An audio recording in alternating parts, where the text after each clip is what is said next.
Est-ce qu'on est bon?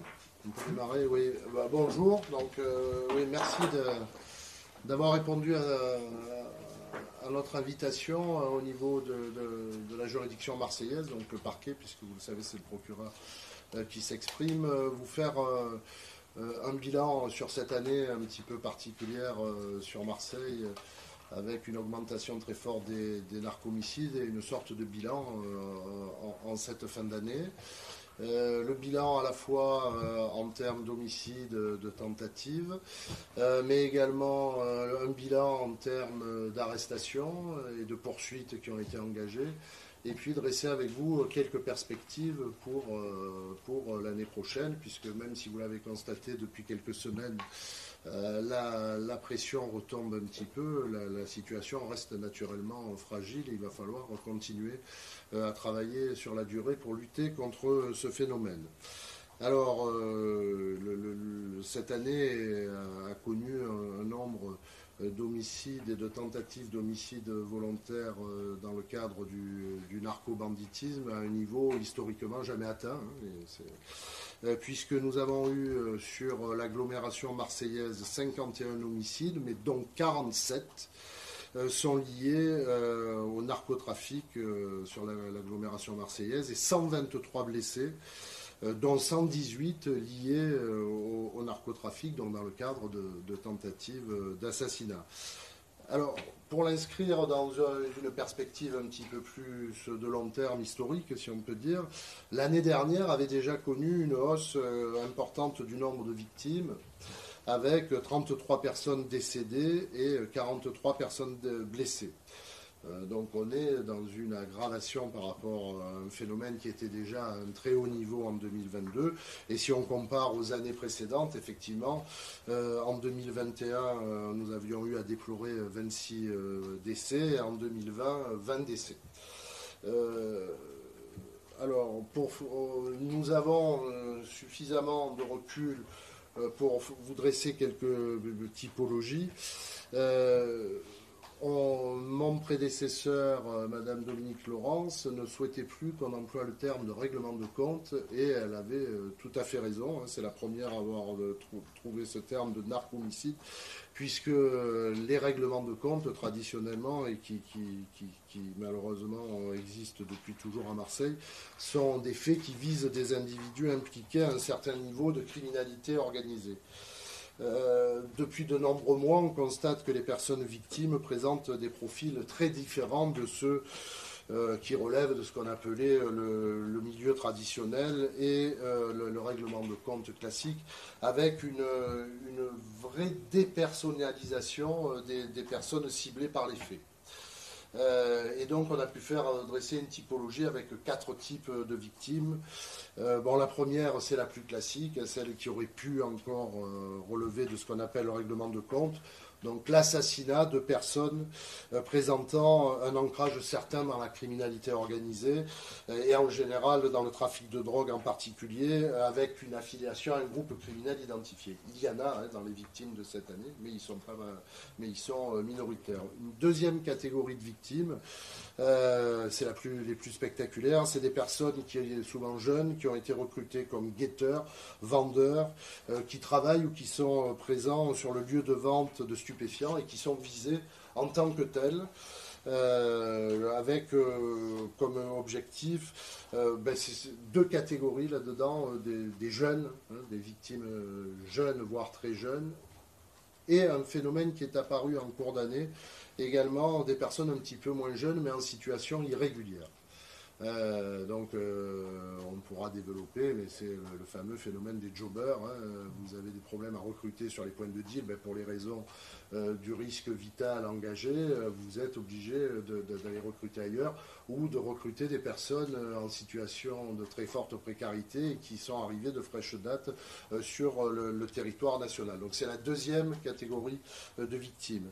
Puis en troisième catégorie, des personnes résidant dans une cité où sont implantés un ou plusieurs points de deal, et qui, là, dans une logique un peu de, c'est pour ça que le terme a été employé, de narcoterrorisme, c'est-à-dire on va rafaler la cité dans laquelle se trouve un point de deal dont on veut prendre le contrôle. Et puis enfin, dernière catégorie, des personnes atteintes par des tirs alors qu'elles n'étaient pas directement visées. Très clairement, le nombre de victimes relevant des deuxième et troisième catégories est en très forte augmentation. Les petites mains du trafic et les personnes qui vivent dans les dites cités impactées par le trafic de drogue. Pour vous donner des éléments chiffrés, puisque nous en sommes au bilan, des chiffres inquiétants, le nombre de victimes mineures en 2023, on a 7 mineurs qui sont décédés et 18 blessés.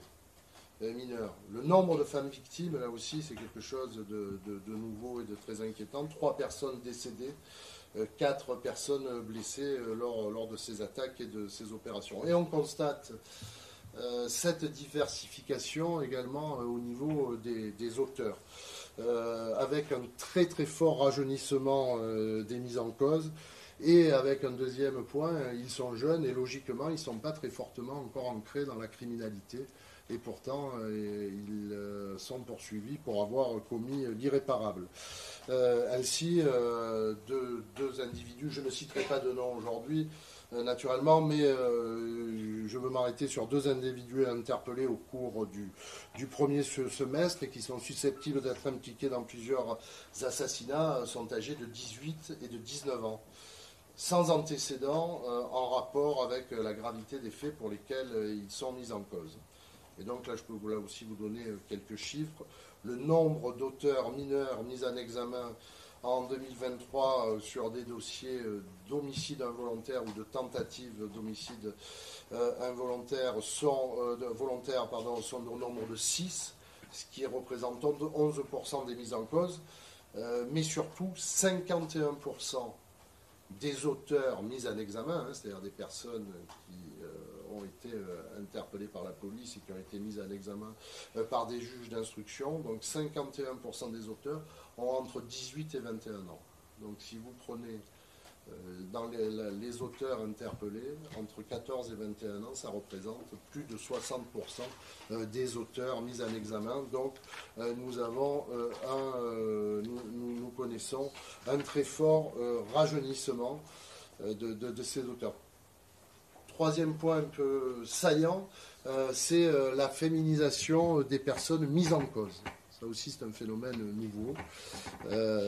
4 femmes mises en examen pour association de malfaiteurs en vue de la préparation de crimes. Auparavant, vous le savez, les femmes, très souvent, dans le narcotrafic, jouaient le rôle de nourrices d'argent, de drogue ou d'armes. Parfois, intervenaient dans le cadre de processus de recel et de blanchiment. Là, on constate qu'elle semble prendre un rôle plus actif à la fois dans la gestion des points de deal, mais également dans la commandite ou la réalisation ou l'organisation d'assassinats. La question, c'est est-ce que, et c'est un petit peu ça notre analyse, certaines d'entre elles, en tout cas, sont en capacité de remplacer leurs compagnons ou leurs membres de leur entourage fort qui seraient empêchés car étant en fuite ou étant incarcérés. Autre caractéristique, puisque là c'est les seuls noms que je vais citer, puisque maintenant c'est malheureusement entré dans le domaine public, plus de 70% des faits, 73% plus exactement, des faits d'homicide volontaire en bande organisée et de tentatives d'homicide volontaire en bande organisée sont imputables et sont en lien au contentieux entre la DZ Mafia et Yoda. 34 faits sont imputables à la DZ Mafia, 24 faits sont imputables à Yoda, avec une concentration des faits, vous avez pu le constater, entre février et octobre 2023, et un pic très fort au mois d'août, avec 18 faits d'assassinats qui ont été commis dans ce seul mois, et ça impacte une quinzaine de cités de l'agglomération marseillaise, des quartiers nord plus particulièrement, encore plus particulièrement du 14e et du 15e arrondissement, mais également un certain nombre de faits dans la cité de la Caillole, située au sud de Marseille. Alors, nous constatons en cette fin d'année, le dernier fait recensé et imputable à cette guerre remonte au 13 novembre. Donc ça fait 6 semaines où Marseille a connu une accalmie et n'a pas connu de nouvel assassinat. Ce qui ne s'est pas produit depuis le début de l'année. Nous n'avons jamais eu une période aussi longue sans commission. La situation reste très fragile, les analyses peuvent être diverses et variées, et nous restons naturellement très vigilants, mais c'est un point effectivement à prendre en considération quand on avait ce mois d'août où on se demandait comment et quand les choses allaient s'arrêter. Bon, la raison de la lutte et la raison de ces assassinats, c'est évidemment le caractère lucratif des points de deal. Nous savons par des études réalisées à la fois par la police judiciaire et par la photographie que nous donnent les interpellations et les dossiers d'instruction, c'est que les 5 principaux points de vente de Marseille rapportent entre 50 et 80 000 euros de chiffre d'affaires au jour, ce qui veut dire que ça fait 250 000 euros de chiffre d'affaires. Et pour revenir sur ce qu'on a qualifié cette guerre Yoda des aides-mafias, je vous rappelle que c'est parti de la cité de la Paternelle qui est devenue quand même le hub le plus lucratif avec plusieurs points de deal, peut-être avec l'ouverture de la L2 et la situation géographique qui en faisait un point particulièrement intéressant pour des personnes qui se livreraient au narcotrafic. Donc ça c'est, on va dire, le bilan brut des homicides, tentatives, et avec, on a essayé un petit peu de prendre du recul pour comprendre le phénomène en vous donnant un petit peu la sociologie et les causes. Alors, les éléments de réaction des autorités, au premier rang desquels je passe du premier policier de la BST ou de la brigade anticriminalité qui, dans le cadre de la politique de pilonnage, ça va s'en prendre au point de deal, jusqu'aux policiers, naturellement, de la brigade criminelle ou de la BRB, en passant par le parquet de Marseille, qui s'est évidemment très fortement investi sur cette problématique. Et enfin, ceux qui permettent le développement des enquêtes, les magistrats instructeurs spécialisés marseillais. Il y a eu plusieurs phénomènes, plusieurs réactions pour essayer d'endiguer le phénomène. Le premier d'entre elles a été l'interpellation en flagrant délit grâce à un travail important de la police et notamment de la BRI, d'équipes qui montaient carrément, selon la phraséologie habituelle, sur des assassinats, donc ce qui a permis d'en prévenir quelques-uns, mais ces arrestations ont permis également de résoudre un certain nombre de faits d'assassinat, et donc 5 équipes de tueurs différentes ont été interpellées et traduites devant des juges d'instruction. Donc ça, c'est un petit peu, là aussi, réaction policière, adaptation policière, mais phénomène quand même, là aussi, très inhabituel, c'est-à-dire des interpellations en flagrant délit. L'habitude, on fait le flagrant délit sur un voleur de voiture ou la roulotte. Là, c'est sur des assassinats, et là aussi, ça peut démontrer l'ampleur du phénomène. Et donc, la police judiciaire se devait de réagir, elle l'a fait. La deuxième chose, et là c'est l'aspect judiciaire qui prend le pas, c'est des interpellations après des enquêtes minutieuses réalisées par la police judiciaire sur commission rogatoire de magistrats instructeurs. C'est d'essayer de ne pas travailler simplement sur l'événement, et quand l'actualité nous permettait de le faire, d'aller travailler sur des associations de malfaiteurs, c'est-à-dire de travailler sur des équipes, et ça a permis évidemment de mettre à jour le fonctionnement de ces groupes criminels, et plus particulièrement des deux dont je vous ai parlé. Et donc là aussi, je peux vous donner un bilan chiffré qui est... Je ne vous fais pas toutes les interpellations en matière de trafic de stupes pour Marseille, mais ce qui nous intéresse, dans ce conflit Yoda des aides-mafias, 74 personnes ont été incarcérées, 15 autres ont été placées sous contrôle judiciaire, et sur ces 89 personnes, 46 personnes ont été mises en examen pour des homicides volontaires ou pour des tentatives. Là aussi,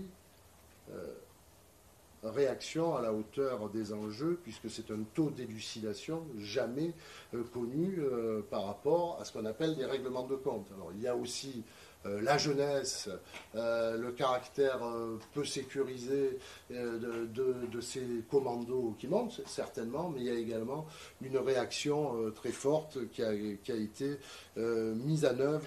Alors, puis, il fallait attaquer la problématique de manière globale, et parallèlement, vous l'avez vu cet automne, ont été séquencés, là aussi, dans une stratégie assumée par la police et par les magistrats instructeurs, la mise hors d'état de nuire, l'interpellation d'un certain nombre de personnes tueurs qui sont jusqu'à ce stade présumés innocents, nous sommes bien d'accord, mais qui en tout cas ont disposé suffisamment de charges pour les traduire, les mettre en examen et les placer en détention provisoire, mais également de lutter en remontant, non pas se contenter de rester sur le point de deal, mais de remonter les organisations qui se livraient à ce trafic. Et pour mémoire, mais je passe vite puisque nous avions réalisé des points de presse chaque fois, nous avons eu le 20 novembre 2023 une opération de police menée par la BRB et l'OFAST qui conduisait à l'interpellation de 21 personnes, donc Marseille, banlieue parisienne,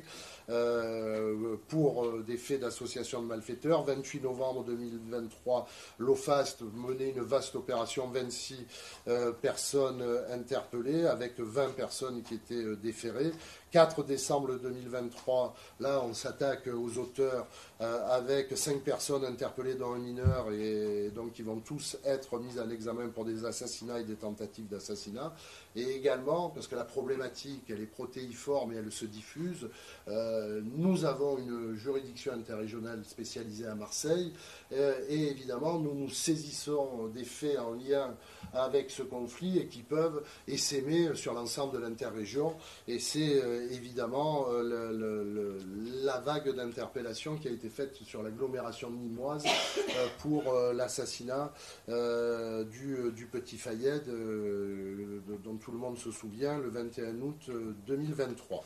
Alors là aussi, si on doit vous faire un autre bilan, ne serait-ce que sur ce conflit-là, et sur l'aspect trafic, 133 kilos de cannabis ont été saisis dans les opérations menées contre ces deux organisations, 46 kilos de cocaïne, 800 000 euros, étant précisé, là encore, que la valeur des saisies réalisées en matière d'infraction à la législation sur les stupéfiants, Marseille entière sur l'année 2023, est de 4,3 millions d'euros. Donc on est à 20% des saisies, ne serait-ce que sur ces équipes-là et ce conflit. Et également, naturellement, nous avons travaillé sur les armes, puisque ces organisations se sont vues déposséder, mais là aussi l'arsenal ne manque pas d'inquiéter, 21 fusils d'assaut, 4 pistolets mitrailleurs, 3 grenades, une bombe artisanale et 11 armes de poing.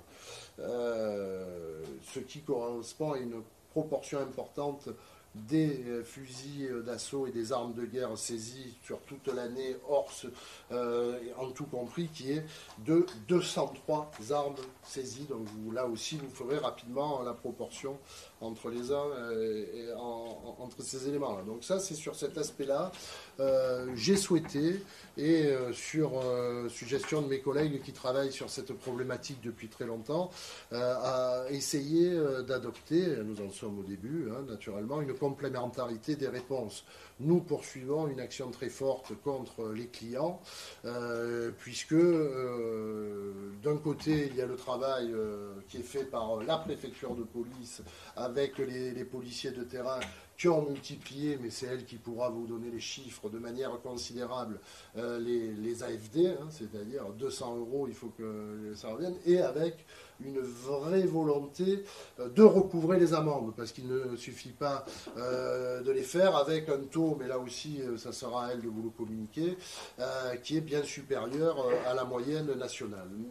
À notre niveau, nous poursuivons un certain nombre d'usagers récidivistes dans le cadre d'ordonnance pénale pour faire une réponse à la fois un petit peu éducative, pour essayer de leur faire comprendre que leur consommation ludique, eh bien, il y a des morts derrière, mais également pour que la sanction soit naturellement plus sévère dans le cadre judiciaire. Les perspectives, cette fois-ci, sur le haut du spectre, deux sujets, poursuite d'enquête sur association de malfaiteurs, hein, naturellement, puisque c'est le cadre qui nous paraît, avec les magistrats instructeurs, le plus adapté pour lutter contre ce phénomène, pour aller chercher les commanditaires et les têtes de réseau où ils se trouvent, certains à l'étranger, en fuite. Et un élément sur lequel nous comptons nous appuyer fortement, c'est le ministre de la Justice, Éric Dupond-Moretti, a créé un poste de magistrat de liaison à Dubaï qui devrait faciliter le travail des uns et des autres, mais également un autre, là c'est pour les entrées de drogue, et notamment de cocaïne, un magistrat de liaison qui va avoir pour charge toutes les îles des Caraïbes. Donc nous comptons sur le développement de la coopération internationale pour aller chercher les auteurs où qu'ils se trouvent. La deuxième idée, c'est qu'un certain nombre se retrouvent incarcérés, et beaucoup sont incarcérés. Vous avez entendu les chiffres que je vous ai communiqués, et nous sommes en train d'engager un travail avec l'administration pénitentiaire pour éviter deux choses. La première, c'est que les violences graves se déroulent en prison. Premier objectif. Le deuxième objectif, c'est d'éviter, car nous le savons tous, et de mettre en place des dispositifs ne permettant pas aux personnes incarcérées de continuer leur trafic ou de commanditer des assassinats depuis leur lieu de détention. Continuer à travailler sur le blanchiment, je ne vous en ai pas parlé, mais effectivement, vous avez vu les sommes qui ont été saisies, mais c'est finalement que les cumuls des jours. L'intérêt, c'est ce qui n'est pas saisi en termes de numéraire, et donc vous l'aurez constaté également avant que vous me posiez la question, si vous faites le ratio entre ce qui est saisi et entre ce que ça rapporte, il reste encore de la marge en termes de saisie et de confiscation. Donc c'est l'idée d'ouvrir systématiquement, parallèlement à une affaire d'association de malfaiteurs, une procédure de blanchiment pour essayer de capter les avoirs criminels, et la police judiciaire s'est lancée fortement dans ce dispositif, puisque deux affaires cette année ont permis d'élucider deux circuits de blanchiment, un qui allait en direction du bâtiment et des travaux publics, et l'autre, secteur sensible, le secteur de la sécurité privée. Donc il faut que nous continuions, puisque cet argent naturellement va quelque part, et ça fait partie également de la stratégie d'affaiblissement. Difficulté de recrutement, on en a parlé, le phénomène des jobbers. Nous sommes en lien avec le ministère et puis avec la mission de lutte contre la drogue pour adapter un discours qui va permettre de dissuader à ces jeunes gens croyant vivre l'Eldorado marseillais de se retrouver assassinés sur ces points de deal. Et nous allons essayer de faire de la communication sur Internet, une communication brève, percutante, pour que chacun puisse prendre conscience des dangers qu'il court en venant sur ces points de deal. Pour reprendre ces jobbers, ces travailleurs, on va dire, de premier niveau du trafic de drogue, nous allons, je l'ai dit et je le répète, ouvrir des enquêtes pour traite des êtres humains, parce que effectivement, s'ils sont auteurs de trafic de stupéfiants, ils sont souvent torturés, molestés, brimés, et avec des faits d'un caractère particulièrement sordide. L'objectif, vous l'avez compris, est de prendre la problématique dans sa globalité. Et puis enfin, mais c'est une réflexion, c'est de faire des vagues d'interpellation très nombreuses, ce que la police m'a indiqué avec la réforme, puisque cette réforme est sujette à question. Moi, je n'ai pas de commentaire à faire. Nous, on va se lancer à fond dans cette réforme. On va voir comment ça se passe. Peut-être des capacités opérationnelles permettant de montrer des grosses opérations et qui pourront peut-être faire bouger les lignes. Je vous remercie.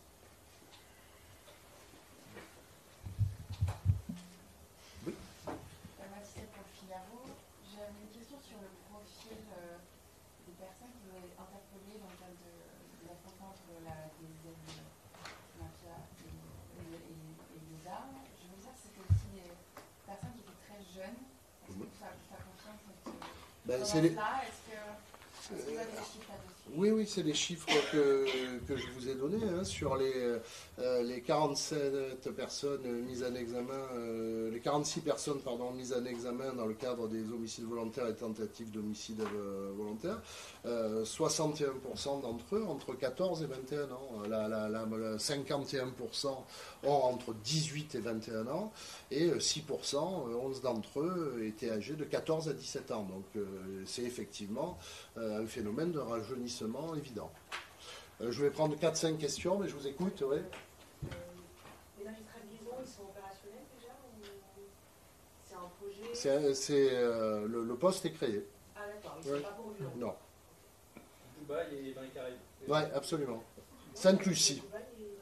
Caraïbes, il sera basé à Sainte-Lucie, mais aura compétence sur... Est-ce que du travail sur les personnes qui sont déjà incarcérées? On a pu voir que certains commanditaires étaient probablement déjà en prison, des acteurs majeurs du conflit. Quelles sont les pistes pour lutter contre ça dans déjà au bout de ce qui est permis? Oui. Alors, à législation constante, il va falloir qu'avec l'administration pénitentiaire, nous trouvions effectivement un certain nombre de parades. Nous y réfléchissons, mais effectivement, c'est ces personnalités-là qu'il convient d'empêcher par le fait de l'incarcération.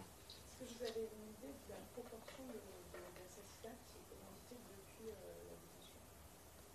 Non. Monsieur le procureur, vous parliez donc d'ouvrir les enquêtes pour traite d'êtres humains. Est-ce que ça concerne également certaines jeunes filles, voire mineurs, qui sont prostituées par ces réseaux parallèles par ces réseaux de trafiquants de stupéfiants? Oui, absolument. On a une très très forte problématique qui est gérée par notre division mineurs famille de jeunes filles, souvent âgées de 13, 15, 16 ans, qui se retrouvent prostituées par ces réseaux de proxénètes.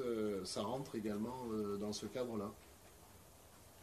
Une question pour France 3 Corse. Est-ce qu'il y a un accroissement du trafic de drogue entre Marseille et la Corse? Et si oui, quelles mesures sont mises en œuvre pour endiguer ce trafic? Non, pas d'éléments particuliers pour dire que c'est nécessairement la sphère marseillaise, même si depuis de nombreuses années nous constatons naturellement que la Corse n'étant pas une zone de production, l'importation sur l'île se fait depuis le continent.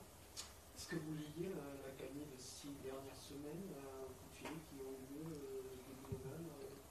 Alors, je ne veux certainement pas me livrer à la prospective, puisque la situation est particulièrement fragile, et peut-être qu'au moment où on se parle, un assassinat est commis. Mais si on fait une analyse totalement objective de la situation, si vous avez un certain nombre d'auteurs qui se livrent à des règlements de compte et qui sont incarcérés, j'ai encore l'espoir que la mise hors d'état de nuire de certaines équipes permet effectivement de faire retomber la pression. C'est simplement sur le temps long que nous pourrons avoir une analyse plus complète. Mais nécessairement, l'action des uns et des autres a un effet sur la criminalité. Est-ce qu'on peut dire qu'un des deux clans a pris le dessus sur l'autre? Et par rapport aux magistrats de Dubaï et Sainte-Lucie, quand est-ce qu'ils vont prendre leur fonction exactement? Oui, je vous donnerai. J'ai pas la précision sur la date de prise de fonction, mais c'est imminent. Là encore, vous voyez, les choses sont mouvantes et changeantes. À un moment donné, on pensait qu'une équipe avait pris le dessus sur l'autre, et puis des événements de quelques jours ou quelques semaines pourraient faire dire le contraire. Donc là encore, il est trop tôt pour pouvoir se prononcer définitivement sur cette question. Merci beaucoup.